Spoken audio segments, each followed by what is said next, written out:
Au sommaire de cette édition à Abidjan du 7 au 9 juin 2023, s'est tenue la première édition du Salon professionnel de l'industrie. Ce salon dénommé Les Industrials veut contribuer à l'accélération du processus de production modernisée et de masse en Côte d'Ivoire. Et puis loin d'Abidjan à l'Ali-Rabat le 9 juin 2023, la CNFCI, Commission nationale des frontières de Côte d'Ivoire, a célébré la journée africaine des frontières avec à la clé des sensibilisations, des dons et plusieurs infrastructures socio-communautaires inaugurées. Merci de nous rejoindre quand il sonne l'heure du journal sur Business 24 Africa.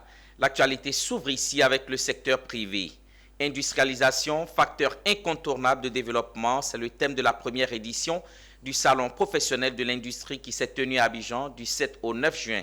Les exposants, responsables d'entreprises, des PME et inventeurs se sont donné rendez-vous au Palais de la Culture de Trècheville. Ce salon, les industriels, baptisé le train des acteurs d'industrialisation de l'Afrique, veut contribuer à l'accélération du processus de production modernisée et de masse en Côte d'Ivoire. Haute précision avec Pierre Tebeu.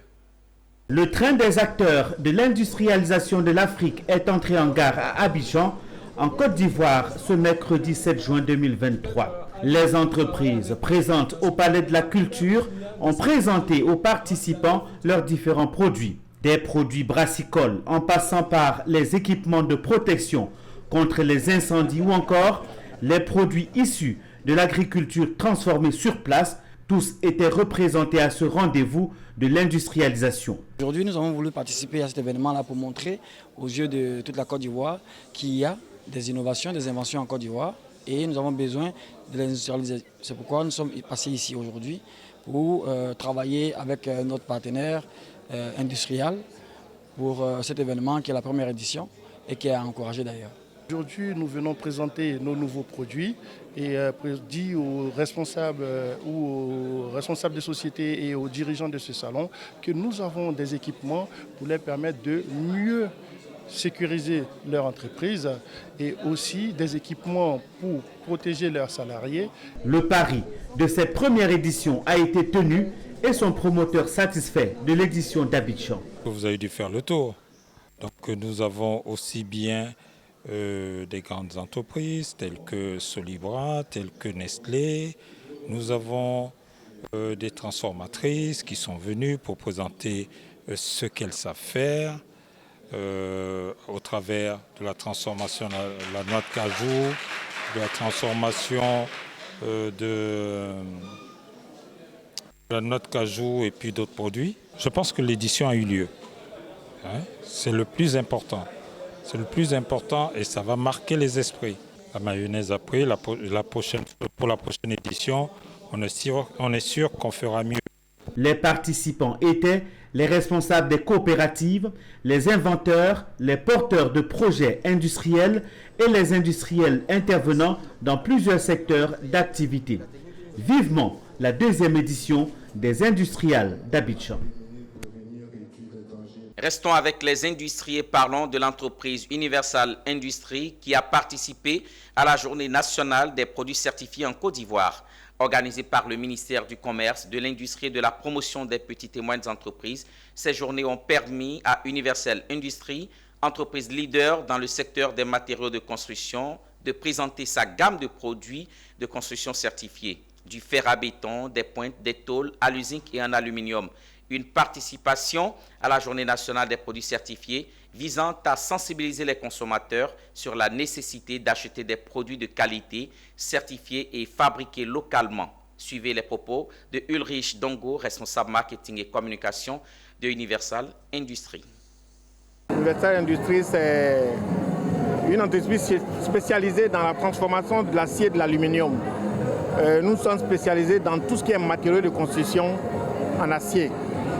Je peux citer pêle-mêle les produits comme la marque Supertol, le fer à cils, les pointes à cils, les tubes carrés, ronds, rectangles, les pannes Sigma, pannes Z et notre dernier produit phare qui est la charpente métallique.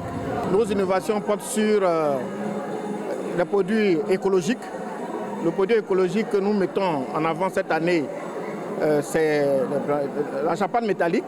La charpente métallique qui est un produit écologique économique et durable, parce que quand vous utilisez ce produit, c'est pour les particuliers comme pour des projets, des grands projets d'État, la construction de grands bâtisses et tout ça. Ce sont des produits qui permettent de préserver la nature. Parce qu'aujourd'hui, nous sommes conscients tous qu'on ne peut pas utiliser le bois continuellement pour construire nos maisons, parce qu'il n'en a plus assez.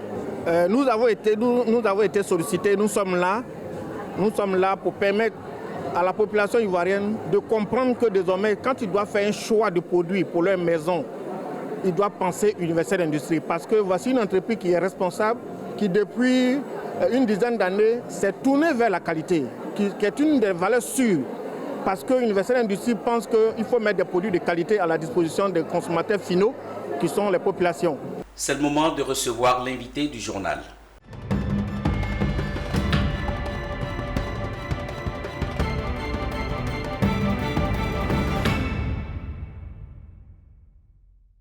L'invité du journal, c'est Samake Vakaramoko. Il est vice-président de l'Ancarci Entendez, Association nationale des courtiers en assurance et réassurance de Côte d'Ivoire.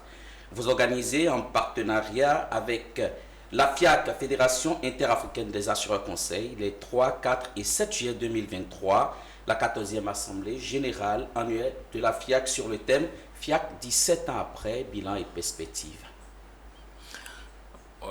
Effectivement, je voudrais d'abord remercier Business 24 donc, pour l'occasion qu'elle nous donne de parler de cette 14e Assemblée générale de la FIAC. La FIAC, c'est la Fédération interafricaine des assureurs conseils. Et aujourd'hui, après 17 ans, nous pensons qu'il est important pour nous de marquer un arrêt et de se parler, d'analyser ce qui a marché, ce qui n'a pas marché, et donc de se projeter. Et cette activité sera organisée avec l'Ancarci. L'Ancarci, donc, est l'association nationale des courtiers en assurance et réassurance de Côte d'Ivoire. Et cette activité se tiendra ici en Côte d'Ivoire du 3 au 7 juillet au Radisson. Comment se porte la FIAC après les durs moments de la Covid-19? Je dirais que la FIAC se porte bien, n'est-ce pas, à l'image de toutes les fêtières qui existent. C'est vrai que la Covid-19 est passée par là, c'est vrai que certaines crises sont passées par là, mais je pense que la FIAC se porte mieux, raison pour laquelle aujourd'hui elle a décidé donc d'organiser son assemblée générale pour donner encore une santé un peu plus importante donc, que ce qui existait. Et donc, comme vous avez commencé, vous nous parlez davantage de cette rencontre. Cette rencontre, d'abord, l'Assemblée générale, la 14e Assemblée générale donc, se tiendra à Abidjan.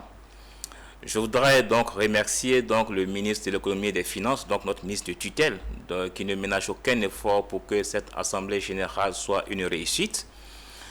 Nous aurons donc des tables rondes, nous aurons des plénières, nous aurons des ateliers, des séances, des débats, donc pour permettre à tous les assureurs conseils du marché des 14 pays membres d'échanger sur toutes les problématiques donc déjà qui existent, de travailler donc sur les perspectives, mais surtout les échanges d'expériences, la formation et les enjeux donc sur lesquels nous devons travailler les temps à venir, donc après les 17 ans d'existence de la FIAC. Et justement, pour cette 14e édition, le thème est FIAC 17 ans après, bilan et perspective. Pourquoi le choix de ce thème? D'abord, ce qu'il faut comprendre, c'est que c'est une assemblée générale élective. Donc, le bureau qui est là a fini son mandat, doit passer donc, le flambeau, le relais. Et donc, le nouveau bureau qui doit venir doit d'abord s'imprégner de ce qui a été fait. Ensuite, élaborer un plan stratégique, un plan d'action qui va permettre de prendre en compte toutes les préoccupations des assureurs conseils des différents pays membres donc, de la FIAC et travailler donc à donner encore plus de crédibilité aux assureurs conseils, à donner plus de valeur ajoutée donc, des assureurs conseils envers les clients, mais surtout à positionner des assureurs conseils comme un secteur, comme des éléments clés, n'est-ce pas, des marchés d'assurance. Notre entretien tire à sa fin. Avez-vous un message ou un appel à lancer? Le message que j'ai à lancer, c'est demandé la participation de tous les assureurs conseils donc des pays membres de la FIAC. Un appel aux banques, aux microfinances, à tous les secteurs, aux assureurs, aux réassureurs, aux différentes directions des assurances des pays membres, n'est-ce pas, à participer à cette 14e Assemblée générale. Nous avons plus de 300 courtiers donc, en Côte d'Ivoire. Nous leur demandons une participation effective donc, pour pouvoir porter donc, nos différentes innovations, notamment la digitalisation, mais surtout des propositions concrètes pour pouvoir porter la valeur ajoutée à nos assurés, à la population. Et les inscriptions ont commencé.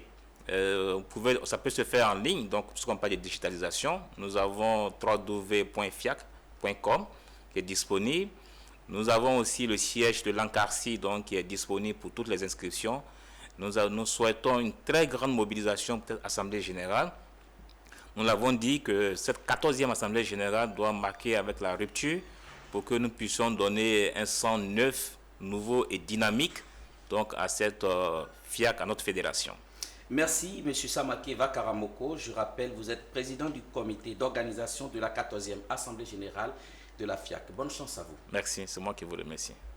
Ce journal se poursuit avec le Sénat ivoirien. Le vendredi 9 juin 2023, une délégation de sénateurs conduite par son président, Jeannot Kouadio-Aoussou, a visité le chantier de l'Académie interrégionale de lutte contre le terrorisme situé à Jacquesville. Cette visite s'inscrit dans les prérogatives conférées par l'article 93 de la Constitution du 8 novembre 2016 au Sénat, celle de contrôler les actions du gouvernement et d'évaluer les politiques publiques. Le reportage est signé Philippe Zabo et Richard Akeke. Ce sont environ 30 sénateurs qui ont entrepris depuis le 5 mai 2023 de visiter les grands ouvrages en cours de construction en Côte d'Ivoire. Ce vendredi 9 juin, c'était autour du site stratégique de l'Académie internationale de lutte contre le terrorisme de Jacquesville de les recevoir. Et c'est le maître des lieux, le général Alakwame, qui a reçu la délégation sénatoriale. Puis, le président du Sénat a donné les motifs de sa visite tout en rappelant le contexte historique de la création de cette académie. Notre présence ce jour à l'Académie internationale de lutte contre le terrorisme s'inscrit dans le cadre de la 3e étape des visites des grands chantiers et infrastructures de l'État que le Sénat a entamé depuis mai 2023. Mesdames et messieurs, il y a des événements qui forgent l'idée de nation. L'attaque terroriste de Grand Bassam du 13 mars 2016, qui a occasionné 19 morts, ont constitué sans aucun doute. D'autres attaques ont été perpétrées sur notre territoire, notamment à Kafolo, le 11 juin 2020, et à Toubo, le 16 juin 2021, avec un bilan humain et matériel, hélas, trop lourd. Ensuite, la délégation a eu droit à une visite guidée sur le site de l'école de 1200 hectares. Ainsi, elle a pu découvrir les copies réelles des infrastructures que les terroristes prennent pour cible, comme les hôtels, les stades ou encore, actualité oblige, un village sahélien. Après la visite de l'Académie internationale de lutte contre le terrorisme, le Sénat compte visiter les autres chantiers entrepris en Côte d'Ivoire. L'endométriose est qualifiée de maladie féminine silencieuse. À Aboasso, dans le sud Comoé, les femmes ont décidé de briser ce silence. Grâce à l'initiative de l'ONG Endowoman Afrique, elles sont plus de 500 à être sensibilisées. Le commentaire de Pierre Tebeu. Des femmes instruites sur l'endométriose à Maféré. Plus de 500 femmes ont pris d'assaut les rues de la commune de Maféré. Elles marchent en cette période de fête des mères pour briser le silence face à une maladie féminine qualifiée de tueuse silencieuse, l'endométriose. Cette marche est organisée sur l'initiative de l'ONG Endowoman Afrique et de rassembler pour développer une coalition d'organisations de la société civile de la localité. Notre réflexion a porté sur l'endométriose, qui est une maladie pernicieuse, silencieuse, qui cause beaucoup de dégâts dans le milieu des femmes. Pour la présidente de Endowoman, Il s'agit d'aider les populations féminines à connaître et à développer des capacités de réaction face à la manifestation de cette maladie jusque-là méconnue du grand public. Donc, chères sœurs, chères mamans, n'ayons pas honte. Parlons-en, comme c'est le slogan de l'ONG, l'endométriose, sortons du silence et nous vaincrons. Après la marche, place à la conférence publique. Le professeur en gynécologie obstétricale à l'université Alassane Ouattara de Bouaké, Kwaku Priva, explique aux femmes les causes de la maladie, les symptômes et son traitement. Lorsque l'endométriose se localise au niveau de l'utérus, c'est la femme qui va avoir le plus souvent des saignements qui sont abondants pendant les règles. Et les saignements vont durer plus longtemps qu'habituellement. Normalement, au bout de 7 jours, les règles doivent s'arrêter. Mais les saignements peuvent se prolonger jusqu'à 10 jours, 2 semaines. Et c'est une maladie très très douloureuse. Et généralement, nous les femmes, on pense que c'est les règles qui nous font mal, c'est les règles, alors que c'est une maladie très grave. Séance de sport et de remise de cadeaux aux femmes pour leur souhaiter une bonne fête des mères en clôt cette cérémonie. Rendons-nous maintenant dans le Tchologo. Le 9 juin 2023, la Côte d'Ivoire et le Burkina Faso ont célébré ensemble l'édition 2023 de la Journée africaine des frontières à l'Alé-Rabat, à environ 700 km d'Abidjan, sous la bannière de la CNFCI, Commission nationale des frontières de la Côte d'Ivoire. La célébration était parfaite pour sensibiliser les populations frontalières, procéder à des dons et inaugurer plusieurs infrastructures socio-communautaires chiffrées à plus de 100 millions de francs CFA. Le commentaire de Zénab Dosso. C'est à l'Alé-Rabat, dernier village frontalier de la Côte d'Ivoire avec le Burkina Faso, qu'a été célébrée le 9 juin 2023 la Journée africaine des frontières. Elle a mobilisé les autorités ivoiriennes et leurs homologues burkinabés, mais aussi toutes les forces vives des deux pays frères. Défilé, dont aux populations, autonomisation des femmes et des jeunes et la grande sensibilisation autour du thème « Les frontières face aux défis de la coopération transfrontalière, de la cohésion sociale et de la cohabitation pacifique » ont été quelques temps forts de cette célébration. Pour la Côte d'Ivoire, plusieurs personnalités ont pris part à cette rencontre. Il s'agit notamment des représentants du Premier ministre, du ministre de la Défense, président du Conseil régional du Tchologo et par ailleurs parrain de cette célébration. Des élus locaux et responsables administratifs, tous unanimes avec le secrétaire exécutif sur la nécessité de renforcer la cohésion sociale entre les peuples vivants de part et d'autre de la frontière pour aussi assurer la sécurité de leur espace face au djihadisme. Et le secrétaire exécutif depuis 2020, l'année de la nomination du secrétaire exécutif, votre serviteur a mis un point d'honneur à commémorer cette journée avec les populations pour leur démontrer que désormais l'État est à leur côté. L'État est présent aux frontières. Et nous avons décidé conséquemment de célébrer avec ces populations des zones frontalières la journée africaine des frontières. La célébration de cette journée vise à éliminer les sources de tension aux frontières des États et à faire des zones frontalières des espaces de paix, de sécurité et d'intégration. Les frontières doivent être perçues comme des espaces de convergence, de rencontres, de brassage et d'échange. La veille de cette célébration, un stade, un marché, un forage, un château d'eau et une cantine scolaire ont été inaugurés et transmis aux autorités locales par la Commission nationale des frontières de Côte d'Ivoire.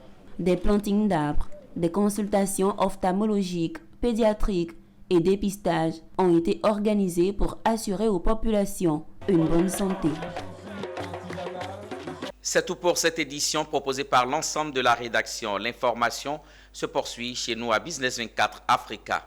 Vous pouvez nous suivre sur nos plateformes digitales. À bientôt sur votre télé utile. Au revoir.